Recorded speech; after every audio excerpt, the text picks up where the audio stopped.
Hi, and welcome back to the Positive Prepper. So this is the third of 4 videos that I said I was going to get out. Today's video is going to talk about environmental pressures. Are they real? And I'm going to talk about a couple of them that I feel potentially do affect preppers and our way of life. And then I'm also going to, for the prepping part of it, if an EMP were to hit these 5 things, that would be extremely valuable in that case. So those are the 2 things I'm going to cover in this video. Before I do, however, I want to respond to a couple of comments that were made. Thank you. I like the interaction. The first one was what will you do when people need help? That was a couple videos ago. And someone commented, it would be hard to give food to people who wasted money on drugs and alcohol. And overall, I would have to agree with that statement. If they have absolutely not even benefited their own lives, they're certainly not going to benefit anybody else's. And that's where your moral clarity has to come in. They may have used their money for drugs and alcohol, but is there an asset in them without the drugs and alcohol that would be beneficial? Okay, now, of course, you're going to have to, it's pros versus cons, right? Benefits versus risk. If that's all they've known is drugs and alcohol, it's not going to be easy for them to survive and live without those 2 things, right? But you might want to just kind of take a look also. Do they know how to MacGyver things together? Are they great at building things? Some of these assets, we may have to look beyond the weaknesses and look for the strengths. But that's something that you're going to have to, either you yourself or your family or your mag group, you're going to have to figure that out. The second thing was, the second comment was in response to social strain and martial law. And the comment was, small towns depend on tourists. How do they balance their culture with outsiders or city people, cabin people, whatever, who would most likely bug out to their cabins during an SHTF? And that, again, like the first one, is a very valid question. My response to that one would be that this is where area studies come in handy. Knowing where those cabins are and who's in them or who should be in them, right? And then paying attention to their activity. And then also watching your town's critical infrastructure. So as these people move in or bug out to their cabins, right? Keep an eye out for strains on your gas stations, your grocery stores, things like that. And not just your critical infrastructure, but also the ideology or the energy of that small town. You remember in the movie The Mist, there was one lady who was, proclaiming that, this was the work of the devil, and it was, God was going to judge them all, and we needed to get rid of all the bad people. And that one person was able to change a lot of people's minds in that store. So watch how these cabin people, whether or not they actually change the ideology or the energy of the town as well. Are they willing to work with people? Are they willing to get themselves into the culture of the town, or are they trying to change it? You may get to a point where you need to just block those roads off and just keep people out. I mean, if it's bad enough, if it's a bad enough SHTF, that may become your only option. So those would be my responses to those 2 questions. And I thank you for those, because that keeps the dialogue going.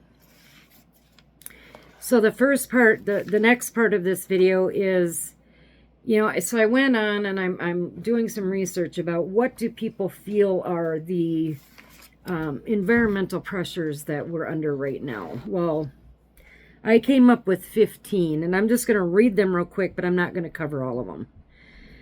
Global warming, fossil fuel dependence, food waste, biodiversity loss, plastic pollution, deforestation, air pollution, melting ice caps / rising sea levels, ocean acidification, that's like coral bleaching where the coral reefs break down, agriculture, consuming large amounts of water and land, soil degradation, food and water insecurity, fast fashion and textile waste, and overfishing.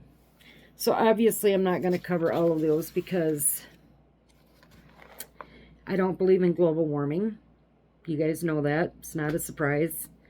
Yes, we are dependent on fossil fuels, but there is an overabundance of it. We just have to find it and use it in the right way. I'm going to skip over food waste because I do want to talk about that one. Biodiversity loss. Yeah, I think there's a great rift right now between our population and the animal populations. The biodiversity kind of clashing. But I think we and all of the other species are able to adapt as necessary, so I'm not going to talk about that one. Plastic pollution, that's been there forever. I don't think it's a human, how do I want to say that? More could be done with the plastic, okay? And, you know, they're making great strides in plastic recycling, you know, using it. Now they make shoes out of it, blah, blah, blah. So I think that's going to fix itself. Deforestation, yes, that's an issue, but, you know, especially in South America, the one thing that does bother me about that is the tribal people that live deep in those forests are being pushed to areas that they're not familiar with, and that could take away their culture, so I would worry about that. Air pollution, fires, I think, do a lot more than anything else. Melting ice caps, rising sea level, I'm going to talk about that one very briefly. Ocean acidification, I don't think that that's a real thing. I think, you know, when one door closes, another one opens. So when one coral reef goes under, another one is created. Agriculture consumes large amounts of water and land. So does the Pentagon. You know, takes a lot to produce our food. Soil degradation, not real worried about that. Food, water insecurity, that's always going to be there. It was there back in the 1800s when they were trying to hunt for food, you know. Fast fashion and textile waste, that one I am going to talk about. And then overfishing, I think it just depends on what's being fished. So the three that I want to really just briefly hone in on is, number one, the food waste. So restaurants, I know, try very hard to guesstimate the number of people that they're going to have at the restaurants on any given night. Like what's the average, right? But we have to make a little extra just in case that average goes up that night, right? So there's not a whole lot that restaurants can do about that, other than instead of throwing some of that food away, they could be donating it. I do know at the schools, this is a problem, and I've seen it. And I know that the school that I sub in, they are really trying to combat food waste from the kids. So, you know, kids go through the line, they've got their tray, and they have to have, you know, one fruit, one vegetable, one protein, and then I don't know if it's a dairy, I'm not sure what the ratio is. So a lot of kids will take, you know, the little they'll take a carton of milk, they'll take the little cup of fruit, they might take a banana, they might take whatever the entree is. Let's say it's, you know, chicken nuggets and french fries, right? And what our school does, instead of throwing away, so you just let's say that you didn't open your milk and you didn't touch your banana. They actually have a table that the kids can put that milk carton on that they didn't open, or that banana on if they didn't touch their banana. And then obviously the things that they touched they would dump. And so the milk then is put back in the cooler and it's used for the next meal. So they're trying to save the food waste that way. And I think it's been working really, really well. I still see kids who they'll take one bite of their main entree and then that just gets dumped, right? Grocery stores, you see this a lot with them. Food shelves could use what they are throwing away. You know, we're lucky where we are that there are 2 grocery stores that donate to the local food shelf. My mom's food shelf. And that, if my mom is unable to use it, you know, because she can't get it out the door to clients fast enough, then it goes to either like local farmers or local animal zoos or whatever so that they can use the food. So it never goes to waste, right? And that's really good. But I think other places could do a much better job of that. Either donating it, give it away. If a place is in the cities, you know there's homeless, hungry people. Put it in those takeout containers and set it outside your door. Let homeless people just come and take it. It's a heck of a lot better than just throwing that stuff away. So that's what I wanted to say about that. The second one is melting ice caps, rising sea levels. So we are in solar cycle 25, right? We know that we go through 11-year cycles. Okay. And actually this month, July of 2025, is like the peak of our solar maximum. Okay. There has been some talk that with the next solar minimum, which I think is in 2030, like I'm not sure how that works, but like the bottom of the solar minimum. I'm not a scientist, but you know what I'm saying. That we could actually cool off enough to really affect agriculture globally. So, you know, I think the ice caps melt and they also build back as the earth tilts and wobbles and as the sun does its thing. I think it's just been doing that forever and ever. Yeah, you can take a picture of the peak of a mountain when it has less snow and say, oh my God, the world's going to end. But then somebody else 6 months later could go take a picture of that same mountain peak when it's packed with snow and say, oh, you know, they're lying about global warming.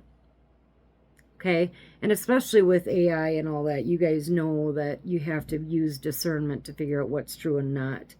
I personally think that it's just the cycle that we go through. The world's not going to end. Okay? If they believed that this was true, then the elites would not keep buying homes near the ocean. So that's just my opinion. The last one I want to talk about is fast fashion and textile waste. This one I think that we as preppers can do a much better job with. We need to have the mindset that we should not be in a throwaway society. Well, that shirt's ripped, I'm just going to throw it away. No. Hang on to it. Fix it. Or if it's, you know, gotten too small for you, put it in a bag and put it in your preps. Because somebody down the road might need that shirt if we're in an SHTF. Or you can rip that shirt up and make bandages. Or you can, you know, make tourniquets with certain things. Or, you know, we're trying to figure out how to make feminine products out of some of our stuff. Or toilet paper is not going to be around forever in an SHTF. So what can you use instead?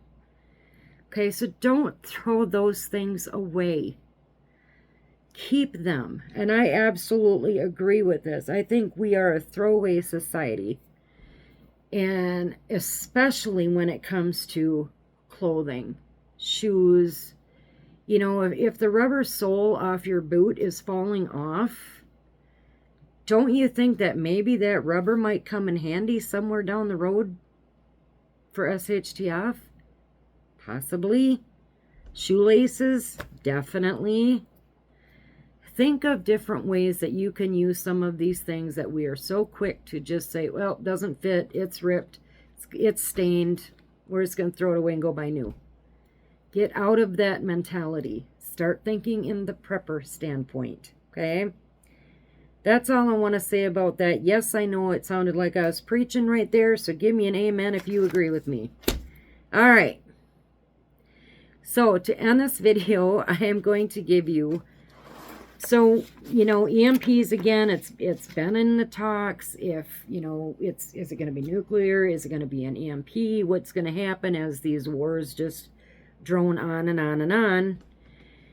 And, you know, as always, we live in possibilities. So I'm going to tell you the 5 things that will become extremely valuable if an EMP were to hit. And these are not going to include your basics like your clean water and food. Okay, we all know that. So these are 5 other things. And they're probably things that you have thought of, but I'm going to just reiterate them again. So the first one is batteries. Okay? You're not going to have electricity. Everything's pretty much going to have to run on batteries. Or number 2 is solar panels. That's the only way that you're going to get anything to run or not run, right? Batteries and solar panels. Number 3 is flashlights. Now, I want to add to this, though. You know, obviously, if it's dark out, not just your flashlights, but your candles, right? Your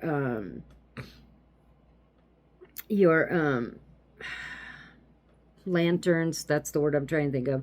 The other thing you might want to think about as far as solar goes is solar lights, and getting those installed. You know, you can put them inside your house and have the solar thing. You might have to drill a little hole through the hole in your wall and put the solar part outside. So flashlights, lanterns, solar lights, that type of thing. Okay. Number 4, non-electric heaters. Okay, so your propane heaters. I would also add in there your wood stoves. So let's say an EMP hit in September. People know how cold, especially up here in Wisconsin, our winters can be. They're going to have to look for those non-electric heaters, those alternative heat sources. So not just like your propane heaters and things like that, but also wood stoves, you know, are going to be extremely valuable, especially if you live in the colder climates. And the last one is transportation. You know, if you need to get from point A to point B and none of the cars work because the EMP took out whatever it is they take out, the alternator or whatever,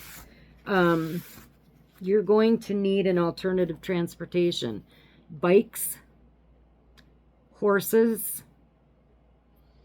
If you happen to have a vehicle that still runs like the old school, you know, big old Chevy pickup trucks or whatever that will happen to still run, those are going to be extremely valuable as well. And I think people will do whatever it takes to get them, especially if you've put enough gas aside. So these 5 things you are going to need to protect, probably more than anything else besides your water and your food, of course. So I just wanted to put these out there because I think they're things that you need to be thinking about also as far as your preps go. So thanks for hanging in there. I will have the video number 4 will be out, I hope, tomorrow. Tomorrow's schedule has kind of changed a little bit. So if I don't get it out tomorrow, number 4 will definitely come out on Saturday, if not tomorrow. So I hope that these things are informative for you. I hope they give you things to think about. I hope that I'm not just regurgitating things that you already know. So please keep the comments coming in the comments section below. Thank you guys for watching. Stay safe, stay vigilant, and God bless.